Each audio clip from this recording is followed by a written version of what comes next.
Hey, it's Chris. Hey, it's Chris. Liege Games.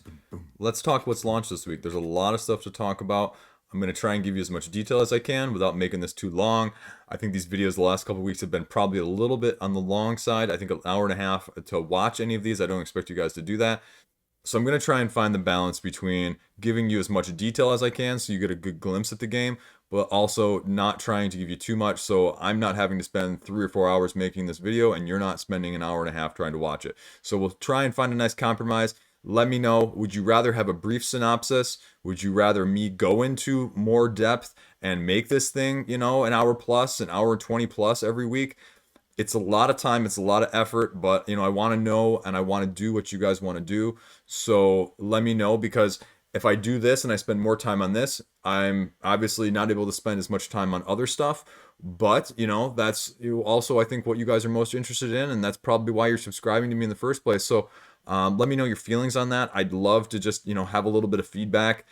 Just in the comment section, okay, this is what I'd like to see, or you know what, focus, give us a nice synopsis of some of the short ones, but some of the ones that are funding or at the more popular, give us more depth there.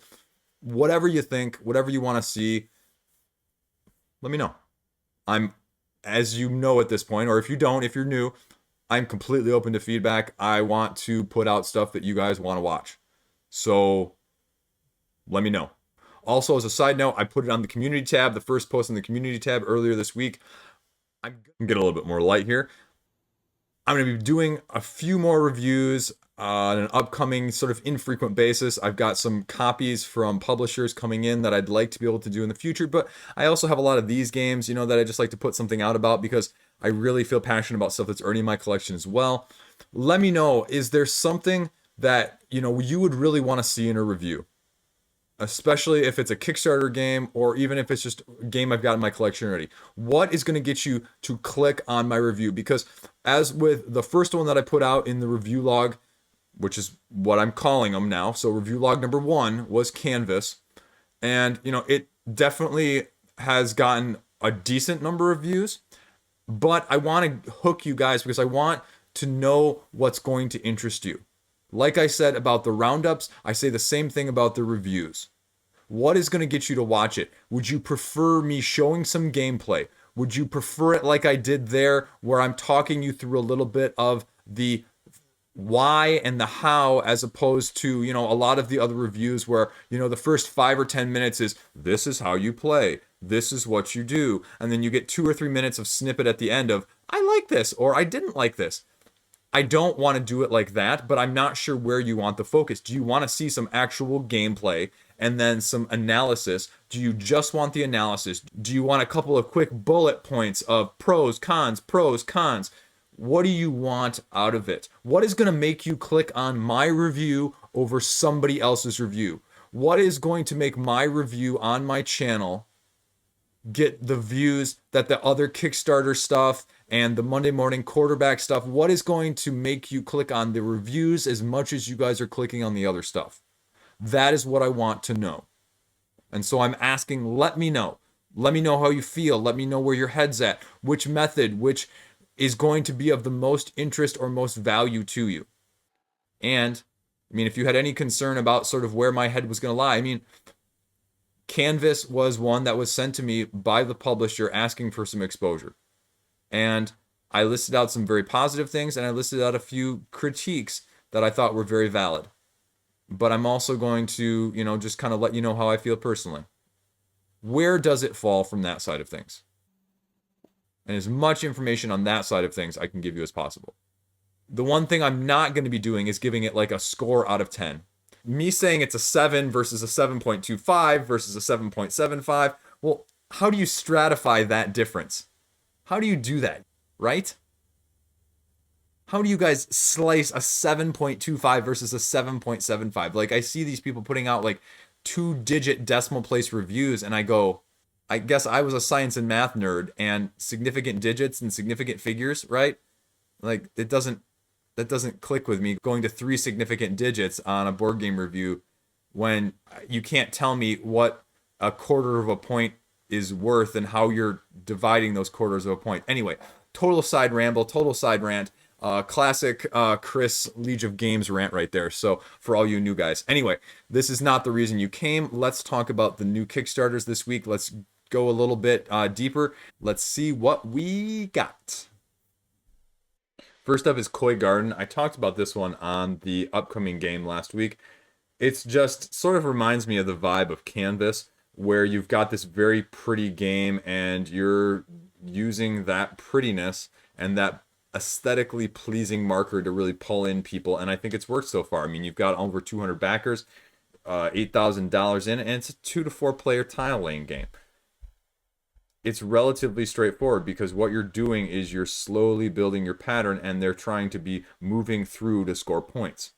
Now, this is a Kickstarter exclusive game, it says. You won't be able to buy it anywhere unless a select retailer backs this, and it's limited just to English, which is interesting. I'm not really seeing that a whole lot, and it's a good price for what it is.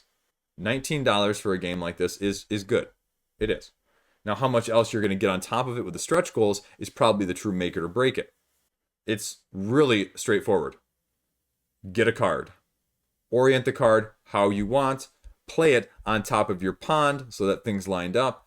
You have this wildlife that's already part of your set, and you're going to be moving it across via the rules and score it after it moves. So, I mean, this is not very difficult.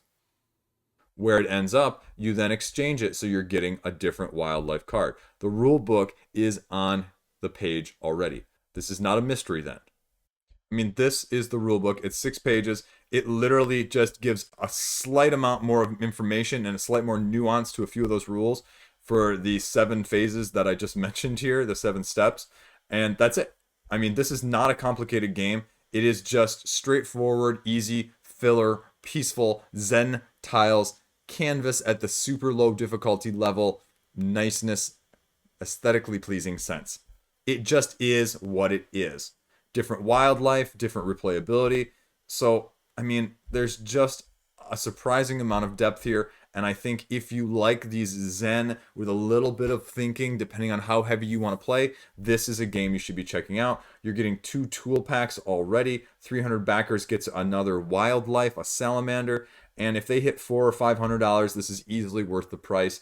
I have it saved. I'm going to be watching this. I am tempted to get this because, especially if it hits that 500 backer goal, for $19 plus shipping and not being able to get it somewhere else, this is a game I'm probably going to pick up. No lie. There you go. That's Koi Garden. Check it out because you should. Because this is the type of game that everyone clamors for on Kickstarter. Indie that's not going to get made elsewhere. Shore Anglers. 14 backers, $2,700. Does that make sense to you guys? I have no idea. Let's check. 1, 2. You've got 2 backers at the $600 level. That's $1,400. That's $1,700. $1,800.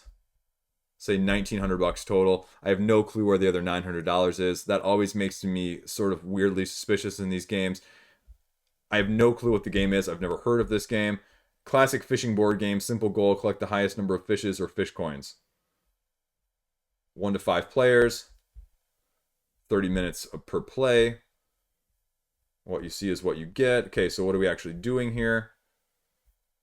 Still don't know. Bait card. Using the rod, using the reel, using the combination of all of those to catch fish. And using it to do sets. There's the rule book. It's a pretty expensive for what it is, for what I'm seeing, for $45. Now I'm clicking on the rule book here, but I'm not getting anything, so I'm not sure about that. I see no videos though, and the pricing is expensive, and the sum that it's raised so far does not add up. There's a missing $900 there for backers that I'm just not sure of. I mean, it could be okay, but it's probably not one I would probably go in on right now, not having a whole lot more information there. So, I mean, Shore Anglers, there you go. Chess in a bag. It's like fish in a bag, it's only chess. There you go. Just had to throw it in there, folks. Just could not resist. Chlorination, swimmer board game. It's about a quarter of the way there. I mean, it's a strategy game about practicing swimming and winning competitions. Period. It's markets itself as the world's first strategy board game about swimming, and it's sort of an interesting play on things because you're training in a very different way in order to do these swimming competitions as sort of a worker placement card drafting style game. You have these places you're going to be training, like the post office, the taxi, and the gym, and you're going to be getting different bonuses that are either going to allow you to earn more money or get more stats leveling up. And then you have the competition side of things here on the right side of the board, where you're emphasizing one stroke over the other types of swimming strokes and doing competitions starting with the local and proceeding on more on a global scale or a national scale in that sense. Now, this is the interesting point. 20% off for the first adapters, which is, not an insignificant amount. $9 difference there. Blessing curse. I guess what I would always do with these early bird pledges, if you're actually going to offer a discount, you want enough of those early bird pledges that if those early bird pledges fill, you fund. And so that would be the one thing, is they're clearly not designated that. So even if you fill all those up, you're going to have a little bit of people that aren't going to be happy with that. And so you're going to be only about 50% of your funding goal. So even if all those fill, are enough people going to want to back it at a higher level to even get you to your funding goal. And so that would not be necessarily a great marketing standpoint move, I don't think. But it is a worker placement, like I said, drafting style game where, this is what you're sort of seeing with these swimmers, that they all have stats and different freestyles, and you're going to be using those and upgrading those in order to become faster and faster in the pool. Shipping is what it is. Chlorination. Check it out if you're a heavy swim aficionado. Next up is Galeria.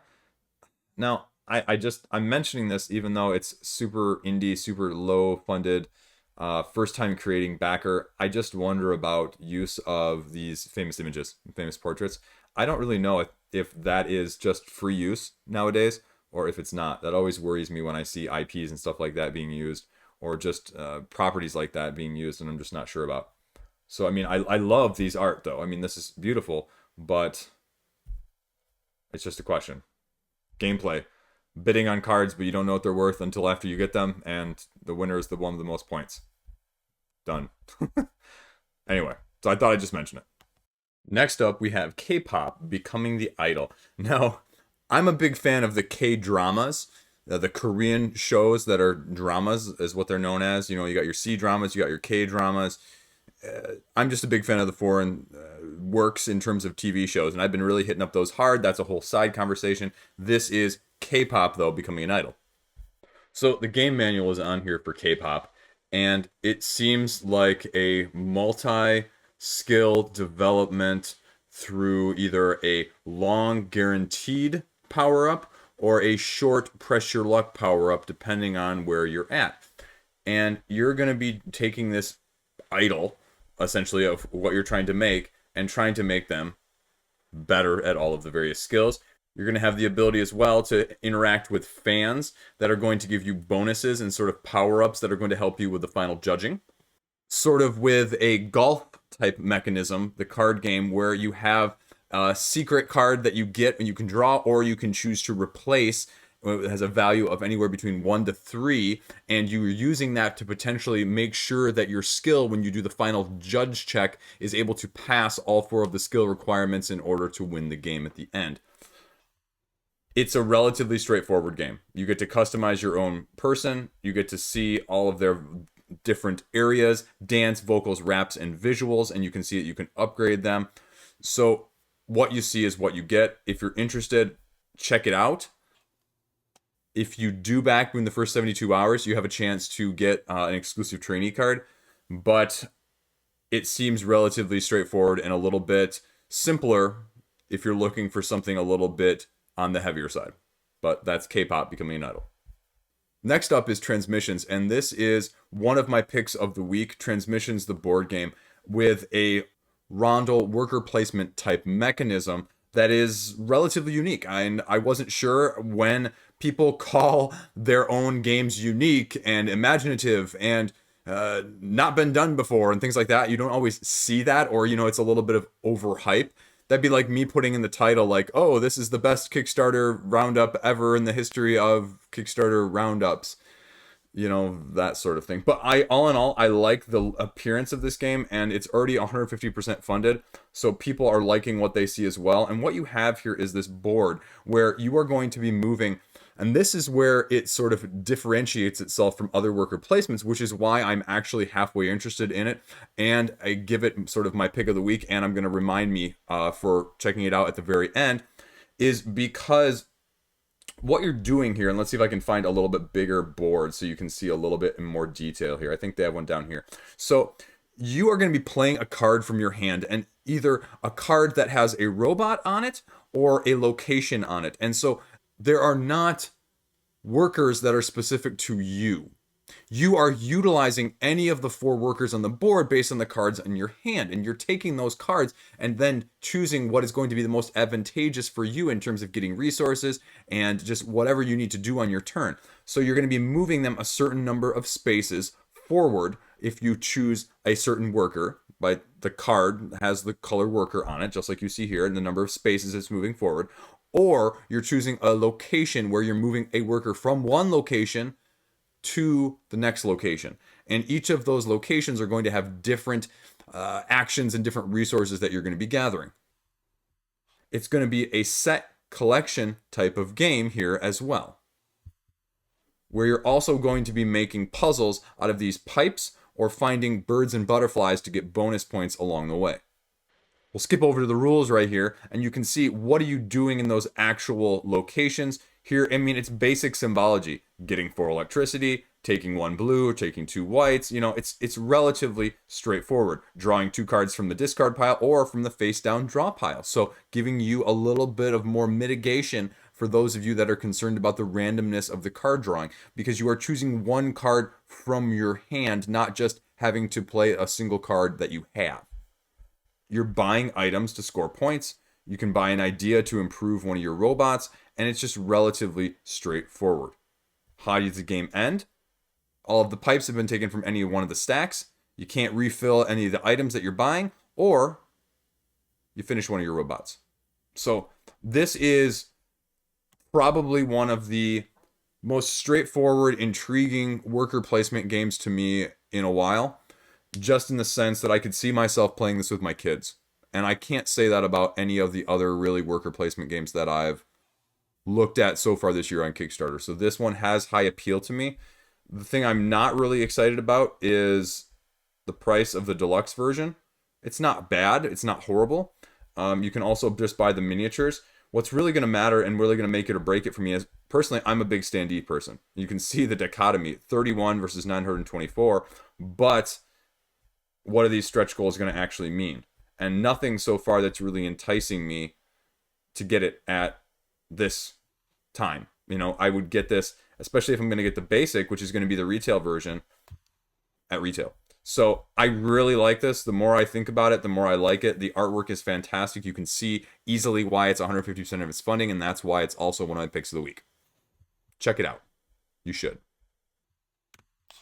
Next up is Legends of Void. Now, I talked about this, and the comparisons are out there to like Vindication, of this Euro-style, highly thematic, fantasy-esque game. And this is a relatively complex game. The rule book for something like this, I think, is a 38-page rule book. So if you want to be interested in this book, I think you heavily have to invest some time watching a video or really digging down deep into that rulebook, because I can't give you a detailed view of things. I talked about it a little bit last week, where you're mainly using these scrolls that are going to be sort of your currency that you're going to be doing, and you're going to be trying to fight off these serifs, which are trying to conquer their land, and you're having to be semi-cooperative in the sense that you need to prevent them from destroying and you know, defeating you, but you're also trying to do your own thing and get the most points in the end. It is a very aesthetically pleasing theme, and I love the artwork. However, you can see at the top here, it's only about a quarter of the way funded, and it's going up against some heavy hitters this week, especially with all the stuff launching, and especially with the stuff launching next week. So it's gonna be a tough one, I think, for this one to fund, but I think they have a chance too. It's just a question of what's going to happen. I mean, you can see the artwork here. You're choosing your heroes. You start off with 20 different heroes. There's variability in their strengths, in their movement, in what special ability that they have. But there are 4 seasons in this game that are going to be these 4 distinct phases that you need to be aware of. And none of these phases are nearly as quick or easy or quick and dirty as some of the other games I've mentioned this week or last week, even with some of the other Euro games. So you really have to be aware. If you're looking for something deeper with a fantasy, this is going to appeal to you. If you're not, if you're looking for fantasy lighter, this is probably not going to appeal to you. Again, different factions, all with different abilities. So they're really emphasizing the amount of variability in this game right from the beginning. And there is just so much going on with the symbology in this. I mean, what this is. I mean, look at, there's almost too much aesthetic, right? Even the armor has a little thing next to it. And so you've got 1, 2, 3, 4, 5 different things. And this is only in the winter. This is the void wave. It's just a lot of stuff going on. You're going around and sort of like with Vindication, you're having these hex tiles that you're trying to go to build things, to manage resources, to get resources, to produce more things. There's a void that you're going in and out of that you have to worry about. The Seraphs are coming down during one of the phases. There is just a ton going on. And here you go. Autumn Harvest. And the concept of it is great, but I'm just worried that having read some of the rulebook, the overhead on this is significantly higher than I would have expected. You know, you can't also figure out just how to play this just by looking at the page so far. I mean, yes, there's a solo. Yes, there's all of this stuff. I mean, there's a ton of stuff. So I'm not worried about, again, this is not a, am I getting enough stuff? Is the $71 pledge level, you know, going to, it's affordable from that side of things for the amount of content you're getting. But as I said, this is just a massive, massive rule book, and there's a lot to be aware of. I mean, here is the table of contents, right? Symbols, solos, banish a seraph, vanish a seraph, summer, harvest, winter, burning a lumen scroll. You know, there's just tons and tons of stuff, and this is not light reading. And I love all of the detail that has been put into this, but there's just so much detail, it's almost overwhelming. And this is from someone who's been reading Kickstarter rulebooks now for half a year, right? And so it's just so dense that I don't really know if there's a good gamer there or not. Someone else is going to have to probably take a look. They do have a 15-minute how to play video that you can check out that's probably a little bit more succinct than reading 38 pages of rules. But, I mean, the gist of it is you're going to be buying these scrolls to help power up your character and to be able to build and produce more. There are 6 types of resources you're going to be doing, and you're worried about your score being your lumen rating, and it's going to be increasing when I said you do this attacking against the Seraphs, which are basically the villains. And there's other ways to do it too that you will have, and you can get more prestige points, but you're going to be gradually building this map alongside doing it, which is going to be locations that you're going to be trying to go to help with those resources and those production things that I just mentioned. Again, the seasons, spring, summer, and it gives you, I mean, just look at all the things you can do in summer, right? That is just a lot of stuff. 2 actions at a time from all of these. I wasn't joking about that. Autumn, winter, endgame. So I think you need to check this one out if any of this stuff sounds good, but I just can't do it due diligence in a short amount of time, shorter than this, without just being overwhelming. So this is one that you're going to have to go visit yourself, take a look at yourself, and see whether or not this is appealing to you. That is Legends of Void. Next up is Darkpass, and this is a really, really high funding goal for an indie game that I didn't hear about beforehand, but I mean, it's raised $11,000, which again is relatively impressive when I just mentioned all the competition it's going up against. And this is a cooperative adventure where you're traveling through this Paris sewer system, and you are going through each of these sections of this sewer, trying to find the wrench, trying to defeat all the bad guys, while trying not to run out of air at the same time. And you're building this with standees and a couple miniatures, and you can see here that these are the map tiles. So it's actually a little bit more sophisticated than you would think. And they talk about it being something like 100 feet of tiles of these cards by the end, if you were to line them up all separately and have enough copies for all of them to be built separately. So it's a very unique concept because you are going to be traveling through. And here you can see sort of a sample setup of what you're going to be doing. Attack deck, defense deck, air tracker, like I mentioned, your characters, and so they all have their own attack and defense decks as well. So a little bit of everything. And it's built between 2 to 5 board tiles, it says. So you can see here, you've got sort of the 5 or the 4 board tiles in the entrance and the ending. So that's the gist of it in a nutshell. It scales in a unique way. You've got just your generic characters, all with different stats here. A few of the 40 different beasts that they talk about. There's a couple videos that you can check out, and that's about it. It's relatively straightforward. I'm not quite sure on how the mechanisms work, as it is sort of a card-based management of a dungeon crawler. So I'm guessing that some of these cards are going to have move and attack just based on the attack decks and the defensive decks.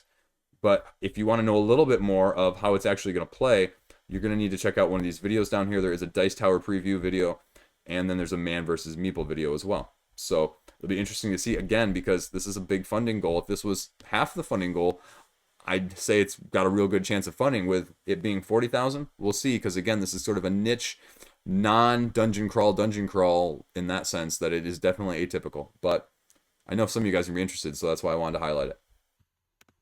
Next is Scrap Racer by Queen Games, and I was excited to kind of see what this one looked like. At the same time, having seen how it plays, I watched just a brief gameplay from, I think it was Tantrum House, which has a video later on this page. I'm not overly impressed. It's a very light press your luck dice rolling game where you have a character with an asymmetric ability. You're trying to go around this board 3 times, and you're rolling dice up to 6 dice. And for each individual one that you move that does not get doubles, you get to just move the sum of them. So if you rolled a 1, 2, 3, 4, 5, 6, you would get to move 21 spaces. Obviously, you're not going to be able to roll that, but when you roll a double, you draw one of these special cards, and sometimes they'll have bonuses, sometimes they'll have negatives, and there's a little bit of a catch-up mechanic. So like when you lap and you finish a lap, there's a card you have to draw that potentially gives people that are behind you an advantage or you a disadvantage. So there's a little bit of a built-in mechanism there, but it is very light. It is very straightforward. With Queen Games, you're going to get some of the expansion stuff that they always mark as somewhat exclusive, and I'm not sure if they're doing that here, but my guess is that I think the exclusives here are the acrylics. So if acrylics aren't a make it or break it for you, you might be able to pass on this one, because it doesn't look like they are doing necessarily the exclusive Queenies, like the mini expansions that they've done necessarily in the past. They say it's going to be available at retail as separate products, bundling, and this is the question. Queen Games has said that they're not going to go through regular distributors. So if this interests you at all, they're saying separate. This is going to be with the base game, the acrylics, and the expansions for $99. The base game, though, with the expansion, is that going to be $59 or less? So I guess I would expect, knowing Queen, that tends to be a little bit higher value of their own pricing. The base game and the expansion would not shock me if on their retail they were $60 total or just under that. So especially with shipping on top of this, I mean, this isn't a horrible deal.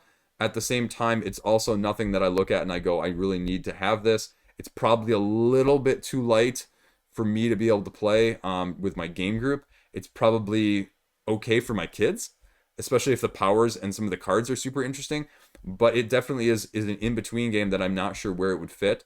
Even though I kind of like the idea, it would definitely be a try before I buy sort of thing.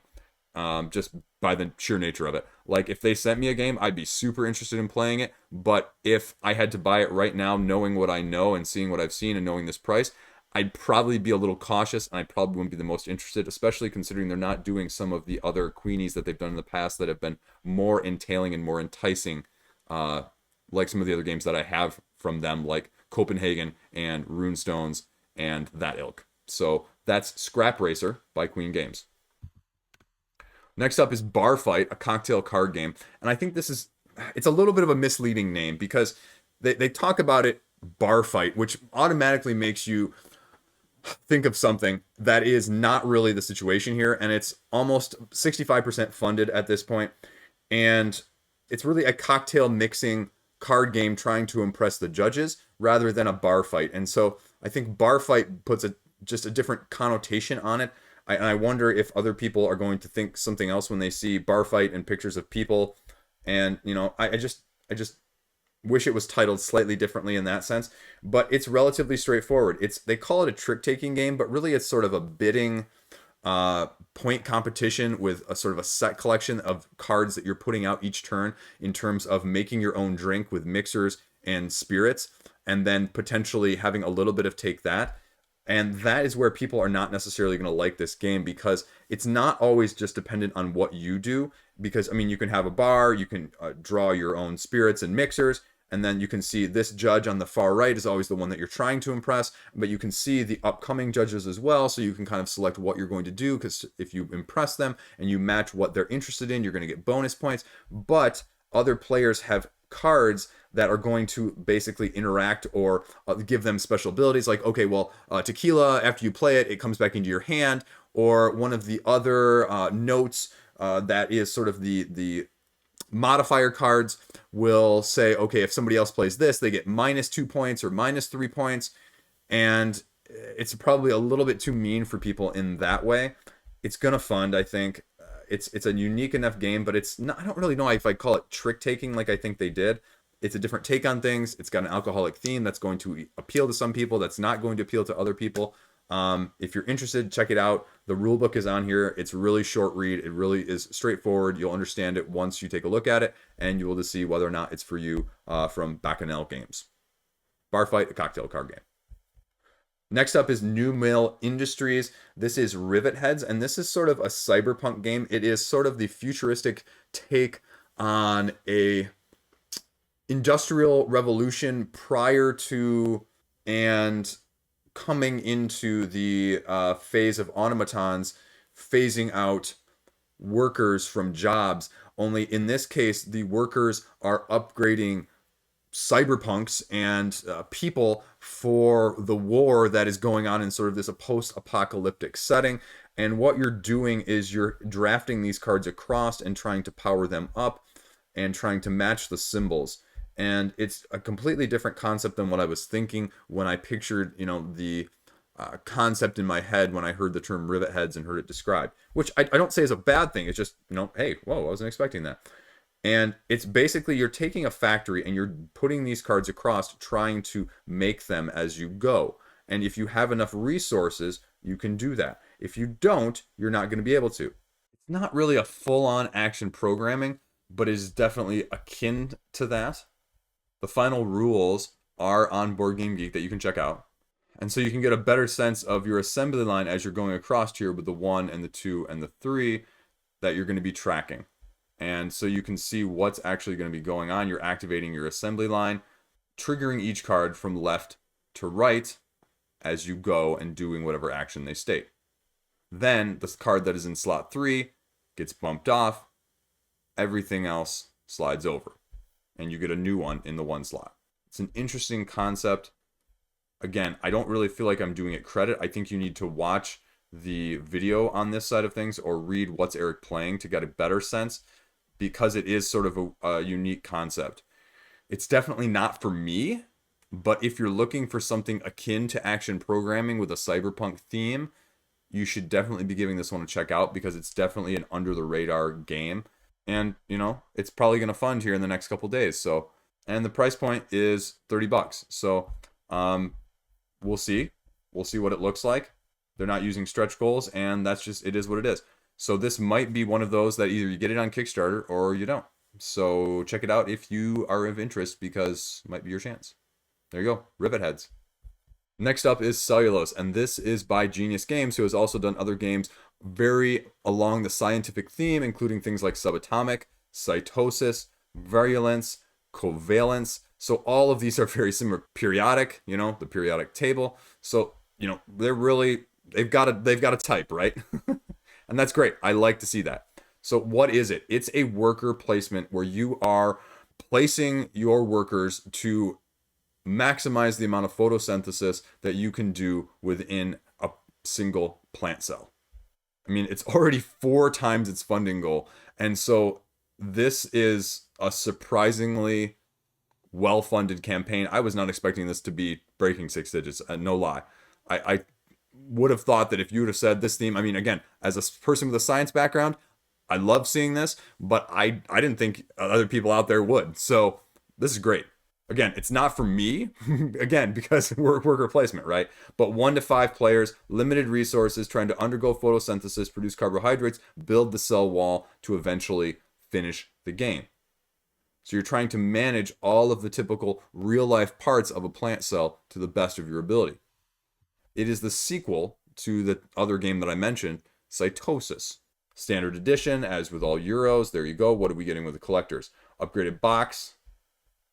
trays, wooden stuff. Okay, and collector stretch goals. Okay, so that'd be interesting to see. None of those are terribly appealing as a Euro Deluxe game for me. And I know some of you have said that in the comments, like, is the Deluxe worth it in some of these situations? So it depends probably on what the stretch goals are going to be with this campaign. And the price is, okay, $39 isn't bad for the standard. 55 isn't bad for the collector's edition, especially if some of these collector's edition stretch goals are great. So what are you actually doing? Using hormones to signal plant growth, and you got a couple phases here. Sunrise, collecting resources. Okay, makes sense. Sunlight's coming in. That's one of your main resources. Bonus actions based on your board. Daytime phase where you're using the actions on the cell, but there's limited spaces where you're going to be able to do certain things like the mitochondria and the chloroplasts and all that fun stuff that you probably forgot about many years ago in biology class. Evening phase, recover your markers, refresh the board, build the space in the cell wall. Whoever gets the most water to the central vacuole earns extra points, given an additional action marker. That's interesting. That's an interesting mechanic. They have a draft rulebook out here. You can try it on Tabletop Simulator. And you're getting a little bit of everything there. This is a high concept game, but it's definitely appealing to a lot of people. Solo mode too. So some scenarios and how the plant responds. A cactus scenario too. So here's the stretch goals. Let's see. Just a little bit of everything. Bigger markers, VP markers, customized shapes for the hormones, customized water markers. So again, nothing terribly interesting, but as a worker placement game, the theme is definitely unique. It's definitely not, again, for me. But if you're really looking for something different that is sort of middleweight, I'd say this is probably up your alley. So you should probably check it out. Next up is Hivernation. I talked about this one last week. Sort of a twist on the Hive game in the first place. Although the twist being that you're using cardboard chits here, and then you are trying to flip over as many of the other person's hexes as you can, rather than just with the original Hive game, surround the other person's queen bee. Hive is one of my own personal favorite games. Like, if you asked me to whittle down my collection to like a certain number of games, double digit or even single digit, Hive would probably be one of those games that makes the cut. So that's how much I think of the original game. And for some reason, I haven't looked at this page yet, but this is just not funding nearly as well as I would have guessed. And it's a slightly higher goal for a indie type game, but it's not unreasonable. We've seen plenty of other higher ones. So what's going on with this one? Okay. Hibernation, see, you can see the two colors on the two sides. So you're going to be trying to get more of your color flipped up at the end of the game. Let's just check the price point here just so we can see. And it says 2 to 4 player, but I think like a lot of the abstract-ish games, you're really playing with mostly 2 player. That's where the primal, most optimum player count is going to be. Okay, PDF version, $30. Okay, that's 30 Canadian though, 24. That's not bad. Let's see. And 45 is just 2 copies. So that's not bad. That's not bad at all. Okay, so what else do we got going on? Drone bees or worker bees. You're building a hive around your matriarch. When they come together, that's when you can start flipping over other people's. So like I said, find your place. Each player picks 20 workers or drones. There you go. They're double-sided. Make sure you get the right side. Specialty tiles. You each get 3 specialty tiles, but they're chosen while they're face down. So that's, if you like that game, I mean, if you like that sort of thing with a little bit of randomness, a little bit of chaos in there, this is going to appeal to you. But if you like the other main focus of abstracts is that it is not perfect information always, but you have no randomness in that sense. And so especially I would hope that these are going to be balanced, because otherwise that could lead to more of a lopsided game rather than anything else. So that was probably the biggest crux of what I'm seeing already. And okay, you're doing this, you're placing around. And so you're just trying, eventually one side has to make a move. When both sides meet, like I said, it's time to attack, and then you're going to be flipping stuff over. Sort of like an Othello-esque game, if you will. Specialty tiles are going to allow you to do certain actions. I think this is an interesting concept. I just worry, like I said, about the balance of these specialty tiles, and the fact it just seems, just to be getting lost in the middle of all the other stuff that's launching. I'm a little surprised. I don't see anything like, usually if it didn't have all of these things on here, I can't really explain why this one isn't funding. I don't know. And yeah, I'm just not sure. I think it's got rough competition and it's just fallen under the radar. And this is one where, again, with a $30 pledge, having a $20,000 goal is massive, right? And if this was a $5,000 or $6,000 total funding, I guess I would be interested to see why you have $20,000 as the breakdown here. That's the only thing I just can't figure out.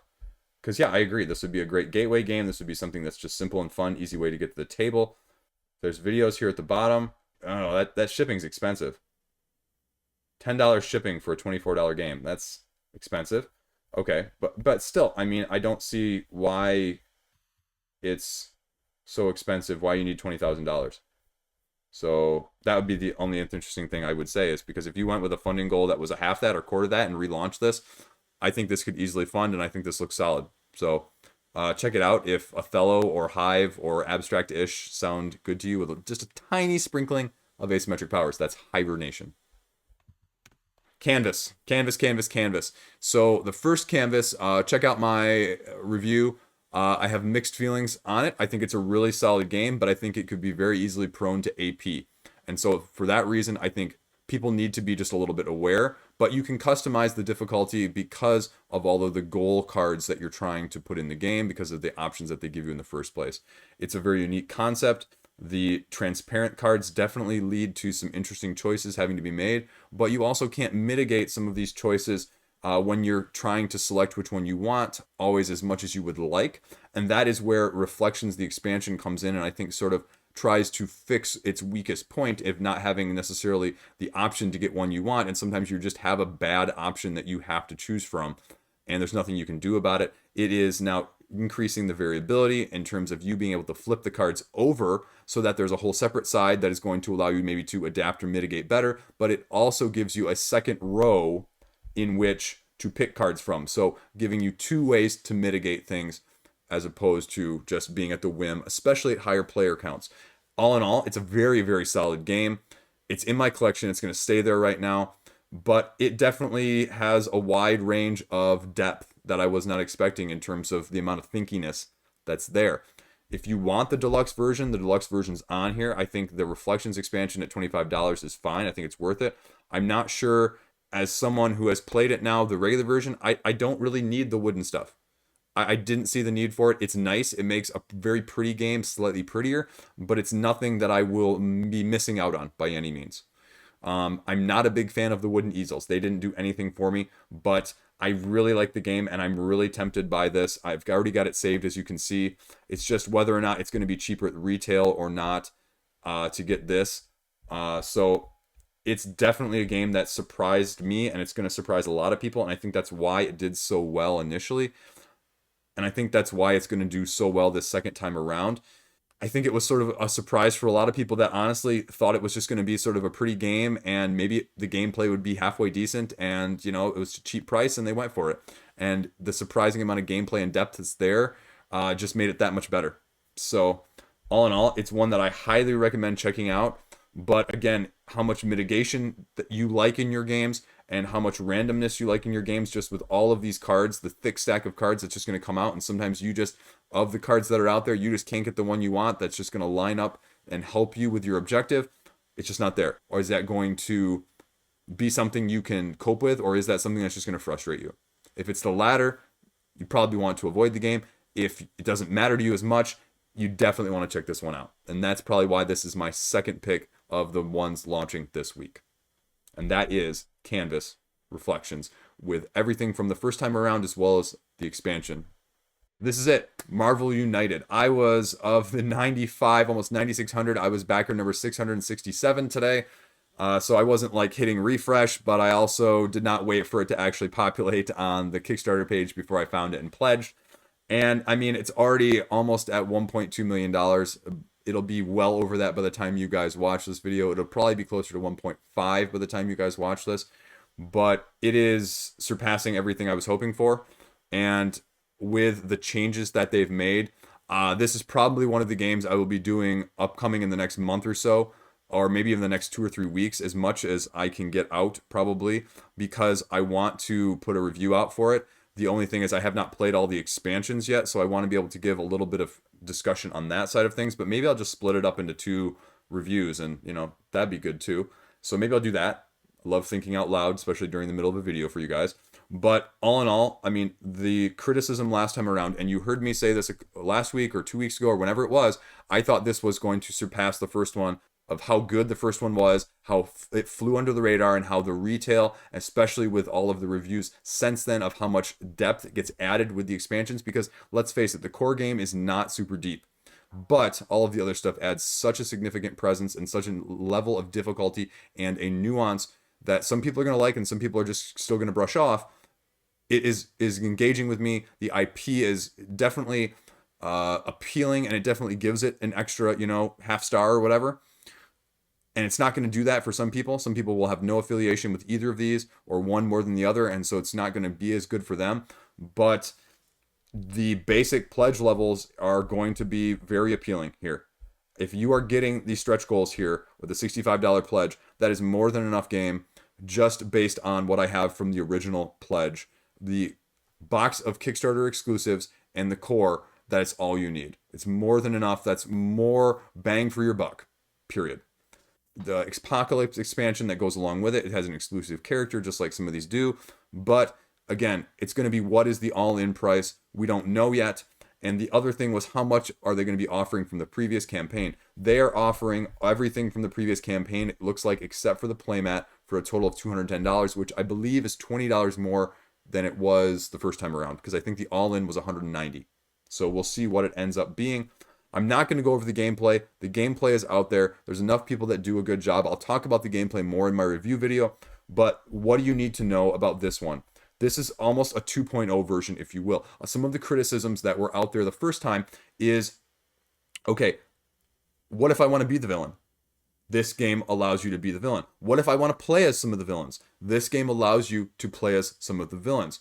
Okay, is there going to be a power creep? No, they're going to be addressing it. They said earlier, so I think some of the Dice Tower videos said that they were going to be addressing adding certain things.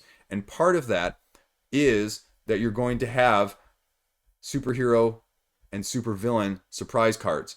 So you have that when you can counter and mitigate sort of special events. And so I think they said they're going to retcon the previous set. So expect to see an add-on for a crossover, sort of like they did it with Arcadia Quest with some of those crossovers. At least, I mean, that's what I'm expecting. And then, like I said, playing as either. And then now, each hero has at least 4 special effect cards, because that was the concern, is some of these cards in these decks are underpowered and they're just kind of worthless.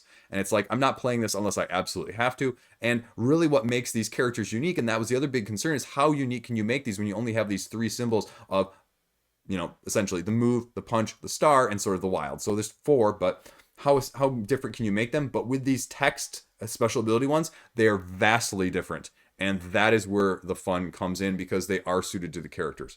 So I am a big fan of this game. I think it fits almost at all levels, except if you want really heavy. But Tom Vasel's quote here really accentuates it, as you just want to kick back, play something, and it's going to fit that bill. If you can get it to the table quick, you can play it quick. It's got enough depth of strategy that you're not just zooming through it without having to think, but it's also not overwhelming in terms of the complexity, in which I can explain it in probably 5 minutes. So it is a nice balance of that thing. X-Men, I've said, you've heard me say it if you've listened to me elsewhere, X-Men is my favorite IP in the Marvel Universe, so I am already all in with this, having played the base game like 10 times now with my 7-year-old. And disclaimer, we're about 50-50. We are not winning all of these games. Even with me sort of sometimes alpha gaming, we're still losing, because there is some randomness. There is some luck element to it, and you're trying to mitigate it as much as you can. This is going to give you a little bit more mitigation, but it's probably going to increase the difficulty, because we also haven't used any of the higher difficulty where they have you take out some of the wild cards from your deck. So people that say that this game is too easy have not played it on some of the harder modes and some of the harder villains. I just believe that. You can correct me if I'm wrong in the comment section, but having played it, I know that, it's not that easy of a game, especially if you've played some of the expansion or the exclusive villains. So, side rant there. But other people were commenting so far in the comment section and elsewhere, like on Reddit and, Board Game Geek, I don't even know any of these characters. And, I know all of these characters so far. I've not been surprised or not known who someone is so far at this point. I thought the Brotherhood might be one of the expansions, so they're throwing it in with the base game as the exclusive, so that's interesting. Again, you're seeing a little bit of everything right now. You're seeing some X-Force, you're seeing some X-Factor, you're seeing a little bit of, everything under the sun. Again, this is one of the obvious expansions. I do not like the faces on the Four Horsemen, but that's a side thing.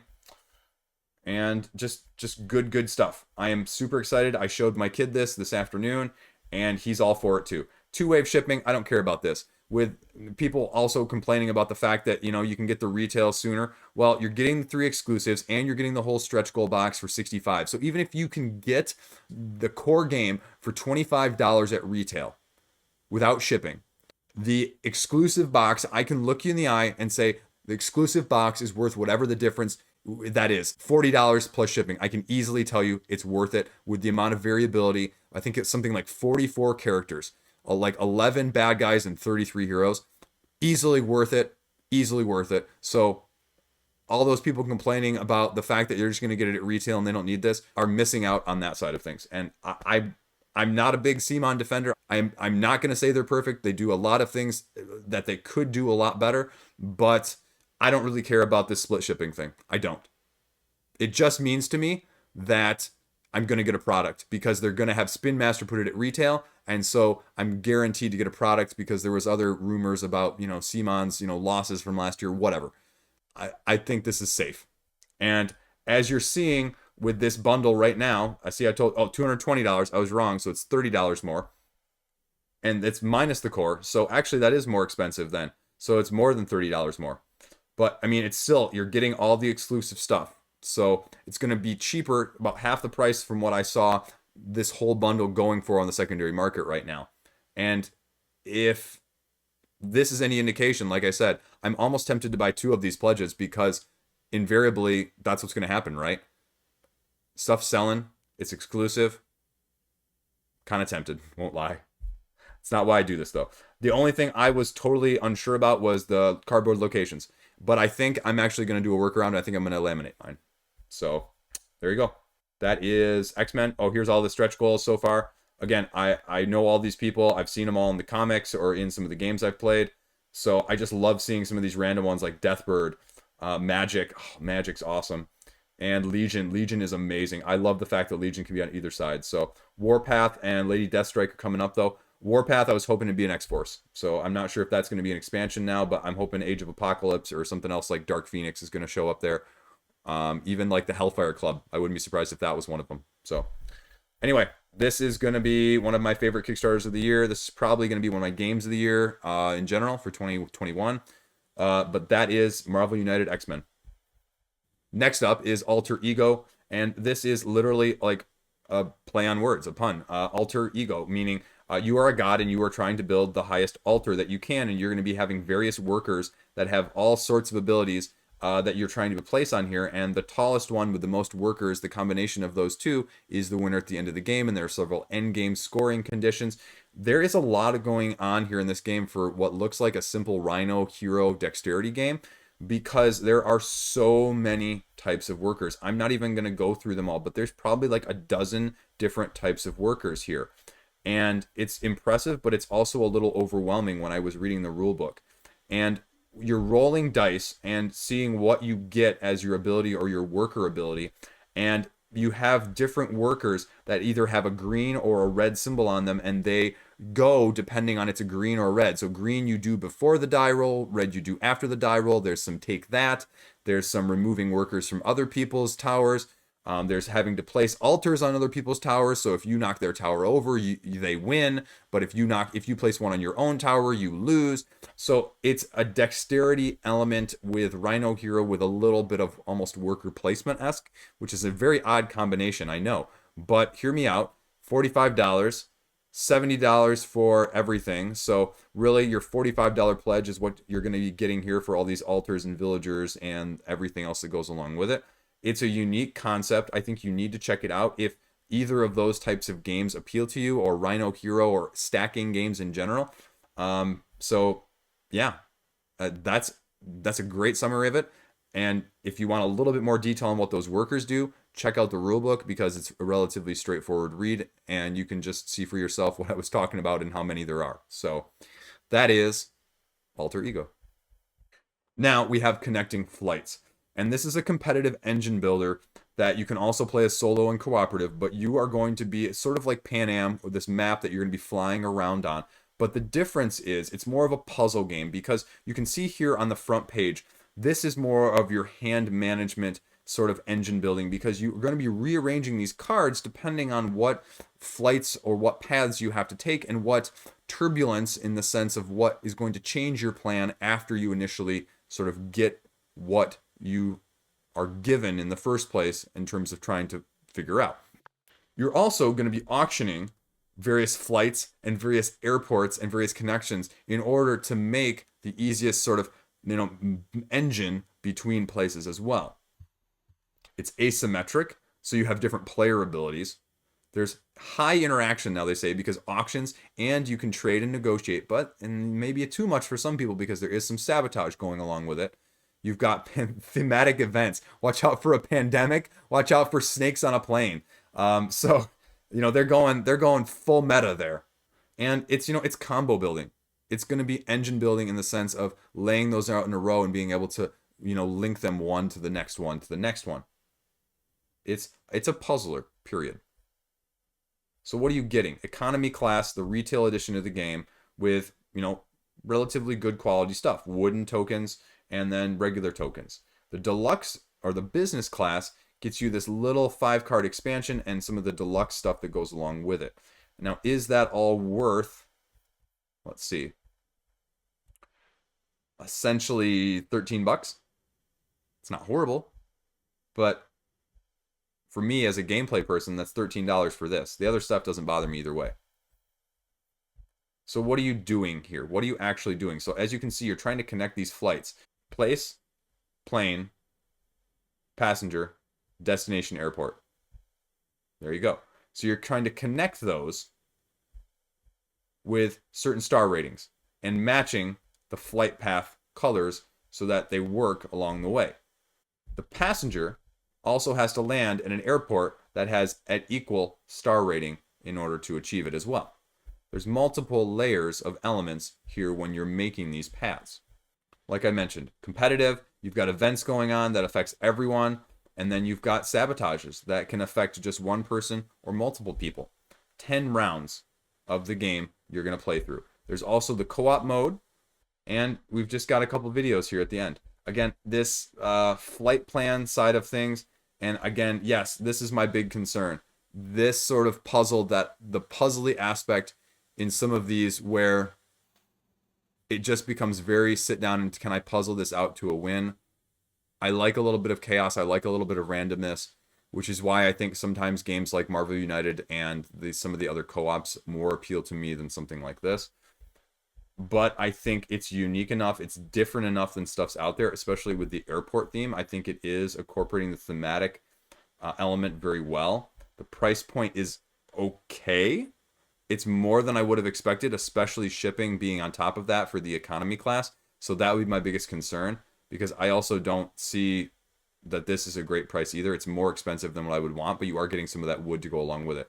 So, I mean, I see why it's doing as well as it is, and I can see why it's already funded, but it's definitely going to be one for me that just knowing those mechanisms, knowing my own personal preferences, and seeing the price point being a little bit higher than I'd be comfortable with, it'd be a pass for me. But again, it's definitely something out there in terms of the engine building and the puzzle-like nature that I know people are going to like. So that's Connecting Flights. Check it out. Okay, we'll just throw this quick one in there. Purryhedrals. Cat. Multi-sided dice. Sorry, couldn't resist. Anyway. Next up is Shadow Planet, the board game. This has some big videos by all the big guys down at the bottom. Man vs. Meeple, Dice Tower, Cardboard Rhino. This is from Galacta Board Games, I think out of Poland. And these are the same people that did Waste Night 2nd Edition. So if you're familiar with that, if the aesthetic looks a little bit familiar, there's that. They're over 50% of their funding goal. It is a different style of board games. There's an early backer reward, €5 discount if you're in the first 48 hours. So if you're interested at all, by the time watching this, you may want to go over there right away.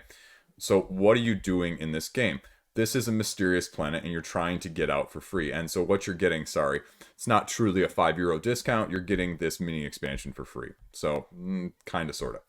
So it's retro sci-fi, hidden among this planet that you are stranded on. You are trying to escape, and it's sort of the horror theme on the sci-fi setting.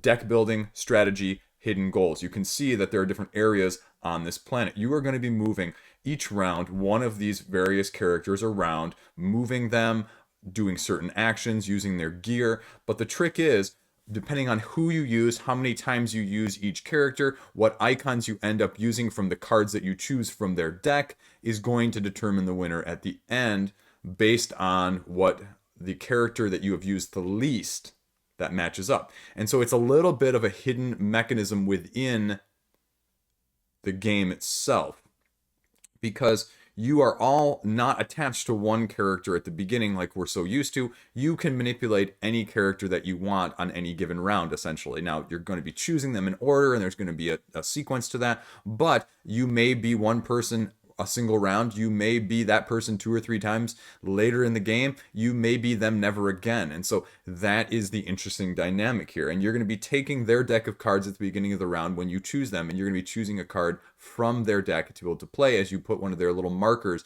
in your little collective area on your own personal player board to keep track of, okay, which ones do I have the most of? Which ones do I have the least of? What does it look like in the end? So also, you can see just a little bit of the miniatures, a little bit of the tiles, a little bit of the cards themselves here, the player cards, the reference sheets, and you can see these cards right here that I was just mentioning. These icons that are going to be on there are going to influence the end game as well. Each of these characters also has special abilities, so you're going to be resolving them in a certain order each round. So you may want to go first, but you may want a certain character, so you're going to be balancing out which one of those is more important to you. You're going to be activating their special ability, and then you're going to be activating their action on their card. Then when you end up in these certain places, you're going to have to replenish the deck for the next person, essentially. So these locations are all going to have decks too, and you're going to be putting those cards from the decks themselves from those locations back into the character deck. And it has a very Dead of Winter type vibe in terms of what role you are, but also in the sense that if you look at this board up here, each of these, it's hard to make out, but if you blew this up or if you check it out on your own screen, each of these decks are going to have a proportion. So you see, okay, what's more in this deck? Is it more action cards? Is it more weapon cards? Is it more whatever type of cards? And so this one may have more of this type. This one may have more of this type. So that's where the Dead of Winter sort of esque feel comes in as well. At the end of your turn, you're going to be going through this sequence of cards. You know, there's a certain order in which you have to play certain cards. So this type of card is always first. This type of card is always second. This type of card is always resolved last. And then you're doing whatever's at the location itself as whatever the location ability is. Now, the last trick on it is you see that there are these hand icons on the right side of the board on the screen. And so you're going to have piles. And so during your turn, from the cards of all of which you play, you choose one of them, you put it in this yellow spot right here. Everyone does that. You're going to mix them then with the white ones that are here, and you're going to then shuffle them up, and 6 of them are revealed, and they are going to change these dials in which the end game is affected and what the end game looks like. So depending on how high you want or how low you want some of these dials to be, depending on which characters you've chosen, depending on which symbols you've got, that's going to be where the metagame is coming in, and where those allegiances of one of the 3 factions essentially you can be at the beginning of the game is going to matter. So it's a little bit of everything. It's definitely, you know, not for necessarily people that want full control or heavy Euro or, you know, pure strategy. This is not going to work. This is very much a tactical game. This is very much a bluffing game. This is very much a thinking of what the other people might do based on what you see in front of them and what you're seeing unfold. So it's also sci-fi horror, which again is a niche. And I think the game is interesting. But I mean, I think that's probably why it's not quite at its funding goal, because the theme is just not as broadly appealing as some of the other generic ones are oftentimes in these cases. And, you know, the aesthetic definitely isn't going to be everyone's appeal, just like Wasteland Nights wasn't. That's just the way it is. I mean, it's fine for me. I'm okay with it, but it doesn't stand out to me, but it's also better than, you know, plenty of other things I've seen. So it's middle for me. We'll see. I would be surprised if it didn't fund, but we'll see what happens, especially after the first 48 hours, as that tends to be a little bit slower of a time right away initially after that happens. So If it's interesting to you, you should check it out, especially if you want the 48-hour backer free mini expansion. So that is Shadow Planet. Last up this week, I promise. Magical Unicorn Quest. I mean, I can't end on a more happy note, right? What doesn't make sense to me, though, even though this is calling itself what Unstable Unicorns should have been, is you have 55 backers and you have $4,700 pledge. Now, there's this pledge level down here at the bottom that is like $600 for the level. And that's fine. You've got 3 people doing this immortalized quest level, so that's $1,800. But that's still, what, $3,000 unaccounted for the other 52 people? And the rest of the prices are $20, 0 at the 25. That's $450 right there, right? And that's 1 at the 50, 25 at the 69. That doesn't add up to $4,700 as far as I can tell. I think that's, less than $3,000 total. So there's a big chunk of money coming from somewhere else. And that always, again, second campaign, that's just kind of weird that happens. I'm not sure why you need a $10,000 funding goal for a game that is purely cards anyway. I mean, the concept is intriguing. I mean, it is cutesy for what it is. But $69 for 200 cards, that's a ton of money. Now, $25 for 100 is still okay-ish. But I know you're getting the playmats here too, which is fine. I guess that's where more of the expense is. But as someone who doesn't want the playmats, is there one of these pledge levels that gets you without it? Yeah. So that's the $45. So $45 for 200 cards, that's a little bit more friendly. And all you're doing is drawing, playing a card, a potion, and playing a mystical being. You get to activate the one on the left and the one on the right. And then you're trying to discard down to 7, and everyone else gets to take their turn. All you're trying to do is get these 2 unicorns and add them to your stable, and you win. Now, it doesn't actually tell you anything more. You have to actually watch a video to see how you're getting those. I'm assuming those are in the card mechanisms, but it appears, just based on face value of being able to read a few of these cards' finer print, that there is a lot of take that. There's going to be a lot of interaction between these cards. So, again, depending on what you want and how you want to play it, it should be interesting. Now, with activating the ones on your left and your right, you're sort of mitigating a little bit of the pile on the leader with some of the other very light style Munchkin-esque games that are in this genre. So it'd be interesting to see if that solves some of that. And Gear Lair expansion, I mean, it's just cute. It reminds me a little bit of Adventure Time. So I'd be interested in it, but I'm just not sure I'd be interested in it for, $50 right now. So that would be my only concern. It'd be definitely a try before I buy things. And especially with the pricing not really adding up in terms of how many people are backing and how much is being allocated right now, that makes me a little uneasy too, even if it looks like a relatively decent game from that side of things, of a light filler-esque, game. And I like me some of those. So I'll probably click remind me just because I think it'll be interesting just to look at later on. But right now, I'm going to be passing on it, but it's something that you may want to check out if you like that style of Unstable Unicorns, Exploding Kittens style of game, and that's what you're able to play a lot, because that's ultimately, like I said, what matters. That's it. That's the roundup. Hopefully slightly shorter. Again, let me know in the comment section. Would you rather I give you less information on a couple of those lesser funded ones or the smaller indie ones, and I focus more on the bigger ones, or that this is just half the length overall so that you can spend less time watching it? I know a lot of you guys are just clicking through anyway and don't watch a ton of it in the first place, but let me know on both sides. If you're a clicker, let me know what you want to see. If you're a whole thing, let me know what you want to see. As always, I've got another couple games of Marvel United in. I'll hopefully have the review out, hopefully have a Should You Back maybe at the beginning of the week. And we'll kind of see what else, again, like what pops up and what else is out there. Tomorrow will be the upcoming Kickstarters for next week. A couple bigger names. Monster Hunter is going to be coming up too. So just be aware, the price point is almost $300. And we're going to see what those stretch goals are looking like, because I think for a lot of us, that's going to be the make it or break it, because the reviews are already out there from King of Average and Board Game Co., so you can check those out early in advance. As always, thanks for watching, thanks for clicking. See you around. Throw me a sub if you want. Stay classy. Have a great day.